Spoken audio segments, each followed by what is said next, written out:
ধান কাটছে কৃষক, সঙ্গ দিতেই যেন উড়ে বেড়াচ্ছে শুভ্র সাদা বক।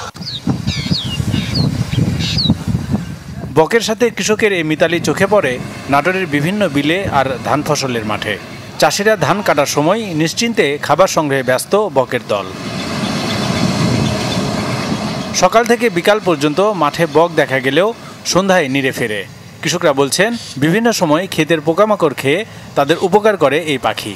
পাখিগুনা এত সুন্দর লাগে, যখন ক্যাচবেচ করে শালিক পাখিগুনা, বাউই পাখিগুনা, ঘুঘু পাখিগুনা ডাকলে খুব ভালো লাগে।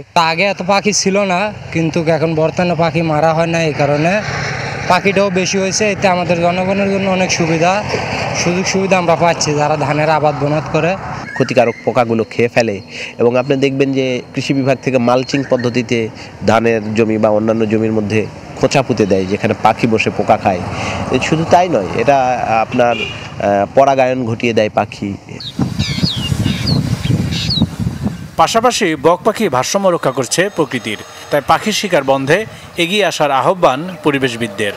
প্রকৃতির যে পাখি বন্যপ্রাণী সেখানে আসতেছে, মাছ খাচ্ছে, সাথে কিন্তু আগের মতন চলনবিল তার ঐতিহ্য ফিরে পাচ্ছে এবং চলনবিলের এই ঐতিহ্য ফিরে পেলে কিন্তু চলনবিল কিন্তু আগের মতন হবে এবং এখানে কিন্তু পরিবেশ ভালো হবে এবং জনসমাগমও বাড়বে। এভাবে যদি সারা বাংলাদেশে পরিবেশ কর্মীরা কাজ করে এবং জনসাধারণ যদি পাখি রক্ষা কাজ করে, তাহলে কৃষিতে কীটনাশক ব্যবহার কমে আসবে এবং পাখি দ্বারাই আপনার কীটপতঙ্গরা খাবে।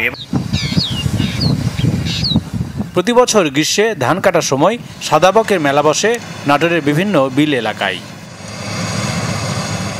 Desk report, channel 24।